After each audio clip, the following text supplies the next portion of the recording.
అమ్మ మీ పేరమ్మా? నా పేరు శ్రీనిలత అండి, మాది గుంటూరు. ఓకే అమ్మ, ఇప్పుడు వల్లంనేని వంశీ గన్నవరం మాజీ ఎమ్మెల్యేని అరెస్ట్ చేశారు కదా మేడం, ఎలా చూస్తారు ఆయన అరెస్ట్ ని? చాలా మంది అంటున్నారు వైసీపీకి సంబంధించిన వాళ్ళు కావాలని అక్రమ కేసులు పెట్టారని చెప్పి అయితే అంటున్నారు. ఒక మహిళగా మీరు ఎలా ఫీల్ అవుతున్నారు, ఏమనుకుంటున్నారు? అక్రమ కేసులు అలాంటివి పెట్టడానికి ఇది వైసీపీ ప్రభుత్వం కాదండి, టీడీపీ ప్రభుత్వం. న్యాయంగా వెళ్ళాలనేది బాబు గారి నిదానం. ఆయన ఆ విధానాన్ని ఎప్పుడు కూడా ఆయన మమ్మల్ని కూడా దాటనివ్వరు. ఆయనే కాదు, మమ్మల్ని కూడా దాటనివ్వరు. పిచ్చి కుక్కల్లా మురిగి వాళ్ళు అన్నీ మర్చిపోయి సంస్కారం వదిలేసి వాళ్ళు ఇష్టం వచ్చినట్టు బాబు గారిని కానీ లోకేష్ బాబు గారిని కానీ ఇష్టం వచ్చినట్టు మాట్లాడారు. వాళ్ళు మాట్లాడే విధానంలో మేము ఏ రోజు మాట్లాడము. మాకు ఆ సంస్కారం పార్టీ నుంచి వచ్చింది, దాన్ని మేము ఎప్పుడు నిలబెట్టుకుంటాము. అట్లానే వాళ్ళు చేసిన అక్రమాలకి ఈరోజు తెరపడింది. ఈ రోజుకి వాళ్ళకి పాపం పండిందని మేము గర్వంగా ఫీల్ అవుతున్నామండి. ఇలా ప్రతి ఒక్కరిని అలా పిచ్చి పిచ్చి వేషాలు వేసి పార్టీ ఆఫీసుని ధ్వంసం చేసి వాళ్ళ ఇష్టానికి వాళ్ళు అన్యాయాలన్నీ చేసి ఎన్ని అక్రమాలు చేశారండి. హత్యలు, భూదంద, రౌడీయిజం, వాళ్ళు చెయ్యని అక్రమం అంటూ లేదు. అలాంటి వాళ్ళకి తగిన శాస్తి పడింది. వాళ్ళని బయటికి రాకుండా చూడాలన్నది మేము బాబు గారిని రిక్వెస్ట్ చేస్తూ ఈ రోజుకైనా ఇలాంటి నిర్ణయాలు తీసుకున్నందుకు ఇప్పుడు ఎవరు పని గట్టుకొని వాళ్ళకి అరెస్ట్ చెయ్యాలనో మన పని అంతా వదులుకొని, బాబు గారు చాలా విలువైన టైం అండి, ఆ టయాన్ని వెచ్చించి ఇలాంటి వాళ్ళ కోసం, ఇలాంటి దుర్మార్గుల కోసం ఏమి ఆలోచించారు. ప్రభుత్వం దాని పని చేసుకెళ్తుంది అంటారు చూడండి, అలాగా వాళ్ళ పాపాలకి ప్రాయశ్చిత్తం జరుగుతుందండి. అంటే జగన్మోహన్ రెడ్డి కూడా రీసెంట్ గా ట్వీట్ చేశాడు, ఏదైతే వల్లంనేని వంశీ అరెస్ట్ కి సంబంధించి కూడా చంద్రబాబు కావచ్చు, మిగతా వాళ్ళు కావచ్చు, ఎవరు కూడా చాలా అక్రమంగా అరెస్ట్ చేస్తున్నారు, తర్వాత దీనికి రిటర్న్ గిఫ్ట్ ఉంటుందని అయితే ఆయన అంటున్నారు. అసలు అతన్ని రానిస్తే కదండి ఆయన మనకి మళ్ళీ రిటర్న్ గిఫ్ట్లు ఇవ్వడానికి. అలాంటిది ఏమీ ఉండదండి. వాళ్ళు అలా మొరుగుతూనే ఉంటారు. ఆ కుక్కల అరుపులు మేము అసలు పట్టించుకోము. ఇంకా ఉన్నాయండి, మేము చూస్తున్నాం. అంబటి రాంబాబు గారిని, రోజా గారిని, వీళ్ళందరినీ ఎప్పుడు అరెస్ట్ చేస్తారని ప్రజలు ఎదురు చూస్తూ ఉన్నారు. మమ్మల్ని బయటకు వెళ్తే అడిగేది అదే, ఈ చిన్న చిన్న కుక్కమూతి పిందెలండి, వీటిల్ని కాదండి వాళ్ళని అరెస్ట్ చేయమనండి, మనం బాణాసంచా కాల్చుకుందామని అడుగుతున్నారండి. దానికోసం ఎదురు చూస్తున్నాం మేము ఇప్పుడు. దీనికి సంబంధించి ఏదైతే వల్లంనేని వంశీని అరెస్ట్ చేశారో ఇది చాలా అన్యాయం, దీనికి సంబంధించి భారీ మూల్యం చెల్లించుకోవాలి తెలుగుదేశం పార్టీ కావచ్చు, చంద్రబాబు కావచ్చు అని కూడా జగన్ మండిపడుతున్నారు. ఏదో ఒకటి మాట్లాడాలి కదండి, ఏదో ఒకటి మాట్లాడాలి కాబట్టి మాట్లాడుతున్నారు అంతేనండి. అవన్నీ మేకపోతు గంభీరాలు, వాళ్ళకి తెలుసు ఏమీ చెయ్యలేరు. గేటే దాటనివ్వన్న వాళ్ళని ఇప్పుడు ఏం చేయగలుగుతున్నారు? వాళ్ళే గేట్లు దాటకుండా అయిపోయారు. అట్లాంటిది ఏమీ జరగదండి. ప్రజలు కూడా అన్నీ తెలుసుకున్నారు. మళ్ళీ ఇట్లాంటి ప్రభుత్వాన్ని మళ్ళీ రానివ్వరండి ఖచ్చితంగా. అమ్మ మీ పేరు? గౌరీ గారు, ఇప్పుడు రీసెంట్ గా వల్లంనేని వంశీని అరెస్ట్ చేశారు కదమ్మా, గన్నవరం మాజీ శాసనసభ్యుడు. ఆ అరెస్ట్ సంబంధించి వైసీపీ వాళ్ళు అంటున్నారు అక్రమంగా వంశీని అరెస్ట్ చేశారు, టీడీపీ వాళ్ళంతా కూడా కుట్రంగా కేవలం కక్ష సాధింపు చర్యల్లో భాగంగానే వైసీపీ నాయకులందరినీ 1 by 1 అరెస్ట్ చేస్తున్నారు, అందులో భాగంగా వంశీని అరెస్ట్ చేశారని వాళ్ళు చెప్తున్నారు. మీరేమనుకున్నారు మహిళగా? అది తప్పు సార్. అతను చేసిన తప్పులకి ఈరోజు దేవుడు శిక్ష ఇచ్చినాడు. దానికి ఎవరికో సీఎం చంద్రబాబు నాయుడు గారి మీద చెప్పేది వాళ్ళకి అలవాటు సార్. ఏమంటే వాళ్ళు తప్పులు చేసి వాళ్ళు జైలుకి వెళ్ళలేదు ఇంకా, కాబట్టి వాళ్ళకి తెలియదు ఆ బాధ్యత. మాకు అట్లా కాదు సార్, సక్రమంగా ప్రభుత్వాన్ని పరిపాలించి పార్టీని ఒక బలోపేతంగా ఒక తాటి మీద నడిపించాలనేది మా సీఎం గారే ఇది సార్.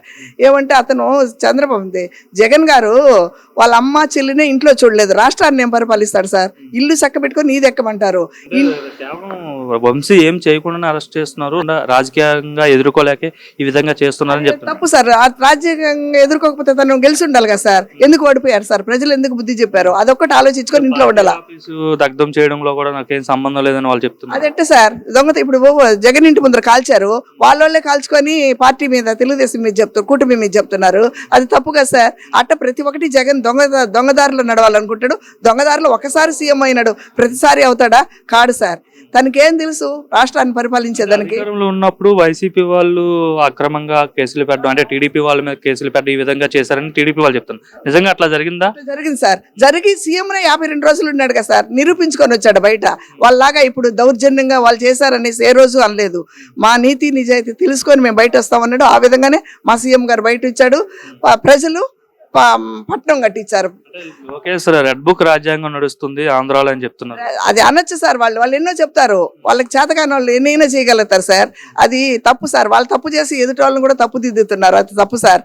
కాకపోతే మా సీఎం చేసాం. చంద్రబాబుని అరెస్ట్ చేయడం కరెక్ట్ తప్పు. నీతి నిజాయితీతో బయట ఇచ్చాడు సార్.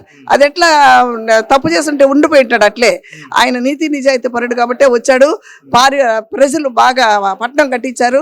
ప్రజలు ఇంకా కూడా 20 సంవత్సరాలు తనే ఉంటాడు సీఎం. 30 ఏళ్ళు నేనే ఉంటాను నేనే వస్తాను జగన్ అంటున్నాడు. జగన్ ఏంటిగా ఉంటాడు సార్? అసలు ఉంటాడో ఉండడో అది ఆలోచించుకోమన్నాడు సార్. ఫస్ట్ నువ్వు మీ అమ్మ వచ్చి ఈదులో చెప్తా ఉండదంటే, మీ అమ్మ వచ్చి ఈదులో చెప్తా ఉండదంటే ఎంత నీచంగా ఉంటది.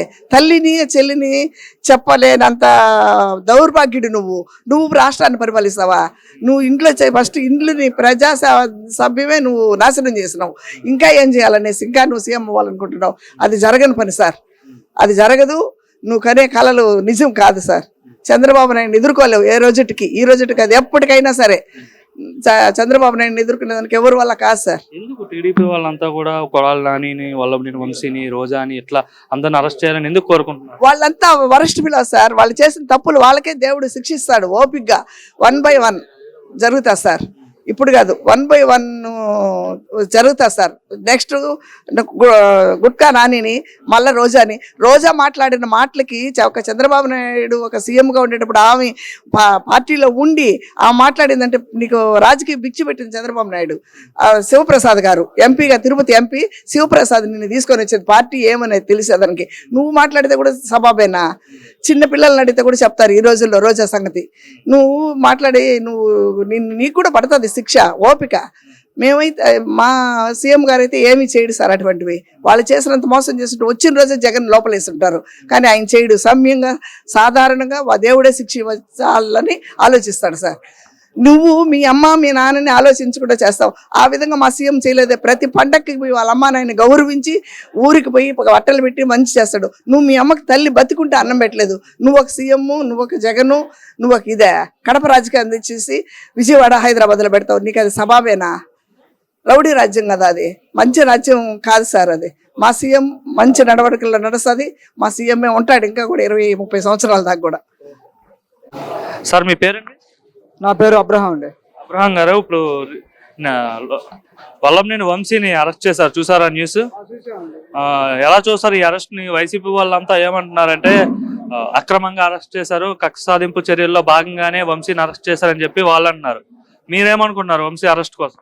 ఏమండి, మన ఎన్టీఆర్ గారి కుమార్తెని ఎంతో అసెంబ్లీలో అవమానంగా మాట్లాడి చాలా రౌడీజం చేసినందుకు అరెస్ట్ చేయటం, వాడిని అరెస్ట్ చేయాలి. ఎందుకంటే ఒక ఆడవాళ్ళ కించపరిచి మాట్లాడటం అది ధర్మం కాదు. ఇప్పుడు అమ్మగారినే కాదు, ఆమెనంటే ప్రతి స్త్రీని అన్నట్టే. అందుకనే ఆయన అరెస్ట్ చేయటం న్యాయమే.